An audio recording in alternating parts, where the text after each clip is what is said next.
Hello, everybody. Eric from Hit Subscribe here with you today, and I'm down in the Florida Keys. If this looks like an unfamiliar background, we've been down here for a few weeks. We're spending the fall down here. Um, I'm doing this from inside today. I actually tried to record a video outside and it didn't go well. I was going to do that again today, and uh, there are like helicopters flying all over here, so that's been fun. So if you hear an earth shaking sound, it's the helicopters. Hopefully that doesn't happen. But the subject of the video here that I'm going to do today is what is a content manager and when should you hire one? When should your business hire one? And that's kind of an interesting, or I have kind of an interesting perspective on it, given that the business Hit Subscribe that I own creates content for companies, and usually we are involved or engaged. Our point of engagement is often, I shouldn't say usually, it varies, but often somebody with the title content manager. And we talk to a lot of different people in the marketing org chart as part of what we do. And the content manager role is extremely kind of eclectic and varied. And so I guess I'll talk through a little bit of strategy, kind of putting on my management consulting hat that I did for a long time, and then applying it to this world of marketing, which I wasn't really familiar with as much until starting a marketing business. So content manager as a role is it's kind of like subtly as vacuous as it sounds, in the sense like, what does a content manager do? Well, they manage content. That's pretty straightforward, but it's not simple and the role isn't trivial. So you would think of content manager at a smaller growing business is somebody that you bring in to do what often winds up being a real variety of different things. And it means a lot of different things to a lot of organizations. So you might bring this person in to manage social media and like put content out on social media, but it's not just that. It would be blog content, maybe sales copy, creating videos, sometimes documentation. It really runs the gamut. So if you go out and you look at the job descriptions for content manager, you're going to see a lot of variety, but the kind of common thread is obviously they're creating content, usually of the written variety. So that's what the role is and involves. And it's sort of an interesting thing that at least I see. A lot of our clients are startups. So you'll see them get rounds of funding and then make groups of hires of people. So when is it that they go and they hire this content manager role?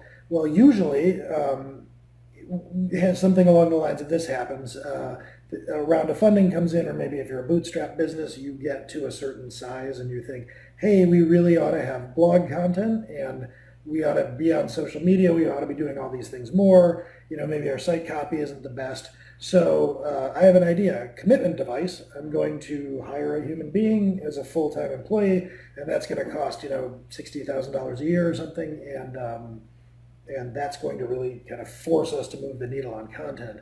And what winds up happening in that situation is then you've got this person, you've made this hire, you've executed this commitment device, and so you just push all the content things on them, and it becomes an extremely nebulous and maybe eclectic hire that's a little bit hectic. So what I want to talk about here today is just kind of based on my observations of this in terms of the folks that we interact with, is kind of like the risk or what this hire looks like from an organization perspective and kind of how to get it right. I will say I think that probably there's a strong temptation to make this hire maybe a little bit too early. And I'll kind of, I'm referencing a blog post I wrote on this subject too, so I want to get in a little bit to some of the pitfalls here and some of the kind of organizational theory around hiring a content manager. So let me tell like a little bit of a story here that kind of goes back to my early days of my career, which in a lot of ways are just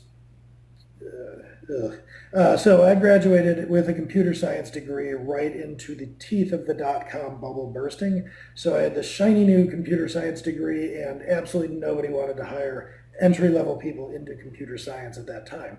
So I ran out of money. Well, I guess I probably didn't have much to begin with, but times were lean. I took a job working retail at Radio Shack, and Radio Shack has kind of a or at least at the time had an organizational anti-pattern, like horrible strategy of we're going to go out and we're going to hire a bunch of people and we're going to heavily incent them with minimum wage plus commission. And then whoever is the best salesperson, we're going to make that person a manager to reward them. Now, I say this is an organizational anti-pattern because guess what? The person who is most naturally suited to sales, the person who has the best sales skills, isn't necessarily the best people manager. In fact, those two things aren't super related at all. So what Radio Shack was kind of doing was creating this hustle culture of frankly terrible managers. I don't really want to dunk all over Radio Shack. I mean, they gave me a job when I needed one. So anyway, a lot of years later, I see the same pattern kind of happen in organizations where you hire individual contributors and then maybe you have a group of them and then you promote the best widgeteer to like widgeteer manager. Not a great strategy. And with content manager, it gets kind of complex. So the reason I'm doing this aside or digression is because when you hire a content manager, you're really initially hiring an individual contributor that just produces content. So it's somebody that sits at their computer typing all day, pumps out content, writes blog posts, writes Twitter tweets, writes all the things. And then as the organization grows, as the startup gets another round, as the bootstrap company expands, then the natural impulse is for that person who's presiding over content to start flexing to a contractor workforce and say, okay, I'm going to hire some freelancers. I'm going to hire a social media ninja to run Twitter because I don't have time to do it. And I'm going to preside over this person as a contractor. So I'm going to be creating content sometimes, and then I'm also going to be a people manager sometimes. So when you make that initial content manager hire, if you look at it with kind of a future-proof perspective, the person is going to at first be creating content, then they're going to be managing other human beings who create content. So that's kind of dicey. And then I'll say a second thing, which is when you first create this position of content manager, you probably don't have any kind of serious content operation. Like you're not, you might have a VP of marketing or something that presides over the person, but in terms of content, it's going to be sort of disorganized and ad hoc. So you are hiring a person to come in and create a business system, to create a content management system. And then once that's created, you're also hiring them to execute and preside over and tune that system. So just to recap here, we have 4 different things. You want to make a hire for somebody who is good at creating content as an individual contributor, good at managing other individual contributors, good at creating business systems out of nowhere, whole cloth, and then good at kind of sitting within a business system and just executing it. And I'm going to tell you right now, there are very few human beings in the world that are good at all 4 of those things.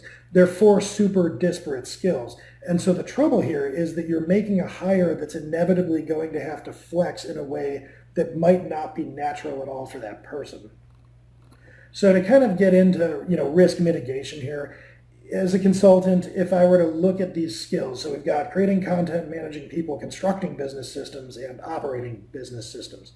2 of those things are what I'll call transactional. So you can hire somebody to come and sort of install a content system, like an editorial calendar, a scheme for posting to social media, this type of thing.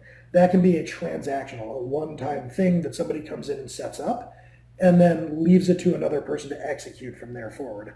Likewise, content creation is pretty transactional. I preside over a company that has something these days like 150 authors in the work pool, and they kind of come in and out, writing content, taking breaks, etc. You can source content in a very transactional, ad hoc way, but the thing where you're managing all the people and you're presiding over that system, again, that's non-transactional.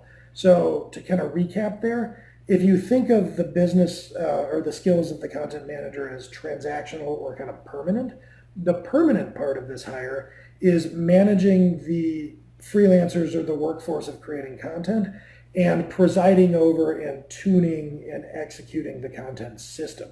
So that's really the hire that you want to make. And what I would suggest is in the early days, maybe hold off on that content manager hire, and you might have your VP of marketing or whatever that first marketing employee title is, just work with freelancers. And I mean, this probably sounds like a plug for my supplemental, content business. And it is and it isn't. I mean, we have this business because there's demand for that and there's a pattern of success to start out flexing to contractors for the sake of creating content. So yeah, I mean, I'd love for you to come buy content from us, but we have a pretty niche business, so I doubt anyone watching this right at the moment is gonna, send over a check and ask for some content. So in all seriousness, whatever line of or whatever kind of business you're in, I would start by either having an employee create content or having your employees, when they have a chance, create content, or flexing it to contractors until you hit kind of a critical mass. And then you want to make this content manager hire. I might also suggest, because it can get complicated to hire somebody who's really good at constructing a business system and then somebody who's good at executing it, those are usually different, you might bring in a consultant to help you set up the actual content management system. Some kind of marketing consultant, a fractional CMO, some person like that.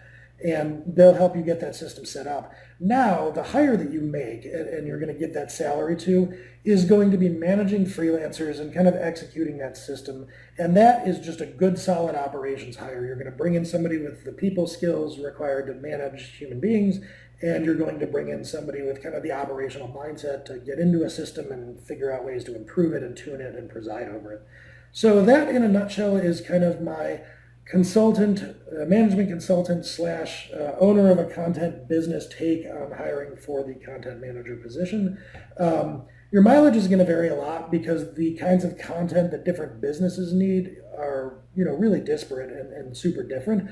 But I think the strategy of kind of managing an editorial calendar and organizing that content, planning it, trying to get the most mileage out of it, that's sort of transcendent across businesses. So I would recommend you make this hire in a way where you're looking for somebody who's organized, for somebody who's comfortable managing people and deadlines, and good at just generally presiding over a well-organized, efficient machine. So yeah, that is the content manager role from my perspective.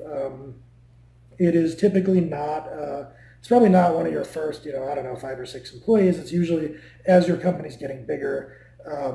I don't have any magic number of employees, but usually you've got marketing infrastructure in place. The content manager isn't going to be somebody that you're relying on to set like broad level business KPIs. They're going to be plugged into an engine where there's a good framework for what are we trying to do with this content, marketing and documentation wise, and then they're just running that engine, running the folks involved. It's not really the phrase I wanted. Presiding over the folks involved, managing the folks involved, and yeah. So that should simplify the hire. Don't try to make a hire that does all the things. Just pick out those pieces that are going to be necessary for the long haul and that are going to scale. Good management. And that is how I would suggest making the hire and having it be sort of maximally beneficial to you. So hopefully that's interesting. I appreciate you all watching, and I will catch you next time.